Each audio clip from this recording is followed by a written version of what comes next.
తెలంగాణలో పేద ఆడబిడ్డల వివాహాల కోసం అందిస్తున్న కళ్యాణలక్ష్మి షాదీ ముబారక్ పథకాల అమలుకు ప్రభుత్వం పూర్తిగా కట్టుబడి ఉందని మంత్రి పొన్నం ప్రభాకర్ స్పష్టం చేశారు. ఈ పథకాలపైన హైకోర్టు ఇచ్చిన మధ్యంతర ఉత్తర్వులను సవాల్ చేస్తూ వెంటనే డివిజన్ బెంచ్ను ఆశ్రయిస్తున్నట్లుగా తెలిపారు. ఈ పథకాలను ఎత్తివేసే ప్రసక్తి లేదని, రాజకీయ దురుద్దేశంతోనే ప్రతిపక్షాలు ఆరోపణలు చేస్తున్నాయని మంత్రి పొన్నం ప్రభాకర్ విమర్శించారు.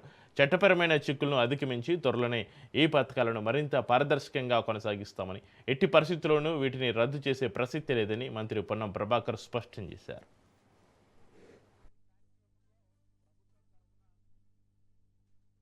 నిధులను కేటాయిస్తూ కళ్యాణ లక్ష్మి షాదీ ముబారక్ ను కొనసాగిస్తా ఉన్నాం. వాళ్ళు 2014 తీసుకున్నటువంటి లోపభూయిష్టమైనటువంటి కొంత సరి అయిన జీవోలు రాని కారణంగా ఎవరు కోర్టుకు వెళ్ళాలి. మాకేం ఈ ఉద్దేశం మంచిది కాబట్టి మేము ఎన్నడూ కూడా దాని మీద రాజకీయం చేయదలుచుకోలే. ఇప్పుడు వేసిన పిటిషన్ వెనుక కూడా టీఆర్ఎస్ ఉందా లేదా అనేది నాకు ఏం ఆధారం లేవు కాబట్టి నేను చెప్తలేను. కానీ ఇది రాజకీయ పూర్వ కక్షతో జరిగినటువంటి కార్యక్రమం. మేము ఈ కార్యక్రమాన్ని నిరంతరంగా కొనసాగిస్తా ఉన్నాం. ముందుగా ఈ కార్యక్రమంలో ప్రభుత్వం తరఫున నోడల్ మంత్రిగా, బ్యాక్వర్డ్ క్లాస్ వెల్ఫేర్ మినిస్టర్ గా ఇందుకు సంబంధించి న్యాయపరంగా కౌంటర్ ఫైల్ చేయకపోవడానికి గల కారణము అటు బాధ్యత గల న్యాయవాదులకు సంబంధించిందా, అధికారుల దగ్గర నుంచి సమన్వయ లోపమా అనేటువంటి అంశం మీద విచారణ సాగిస్తా ఉన్నాం. కానీ తప్పకుండా న్యాయస్థానంలో దీన్ని మళ్లీ గెలిచి గతంలో ఇచ్చిన స్టేను వెకేట్ చేయించి తెలంగాణ ప్రజలకు మళ్లీ షాదీ ముబారక్ కళ్యాణ లక్ష్మిని ఎక్కడ కూడా ఇబ్బంది లేకుండా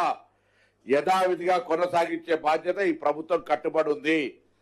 తాత్కాలికమైనటువంటి రాజకీయ పిటిషన్లు, న్యాయస్థానంకి సంబంధించినటువంటి న్యాయవాదుల తీర్పు స్టే ఇది ఈ పథకాన్ని ఎత్తివేయలే.